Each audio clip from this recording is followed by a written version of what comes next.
Assalamu алейкум, урматтуу мекендештер. Талас шаарынан Токтогул көчө менен Оторбай көчөнүн кесилишиндеги ушу таможнянын тушунан пестин артындагы ушул 4 кабаттуу домдун 3-чү кабатынан 2 бөлмөлүү квартира сатка коюлуп атат.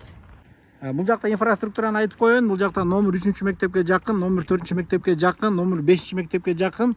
Бул жерде Газпром, бассейн, бул жакта мечит курулуп атат. Негизги чоң трассага жакын, Оторбай көчөгө, Бердике Батыр көчөгө.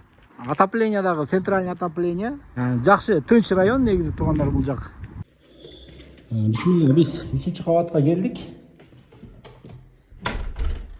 Киргенде эле бул жер коридор. Сол жагында туалети, мынакей. Туалет өзүнчө, душ өзүнчө. Бул жагында кухнясы. Отоплениялар жакшы жылыйт дейт кышында. Ушул кухня гарнитурлар калат дейт, но балконун көрөлү, бисмилла. Балкондун узунун караңыздар туугандар. Болжол менен бир 8 метр балкон экен, склад кылып дагы колдоно бергенге ыңгайлуу экен. Батыш тараптан дагы, чыгыш тараптан дагы үйгө күн тиет экен. Бул жагында спальни. Дуал ушундай шпаклевка тартылган, көк болуп красителген.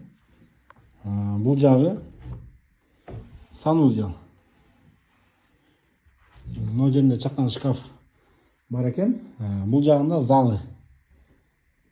Залдын да обойлору жакшы обой чапталган экен, потолок гипсокартон люстра тагылган. Басын туугандар $32,000 сурап жатышат. Варианттар бар дейт. Өзүңүздөр да саудалашып көрөсүздөр.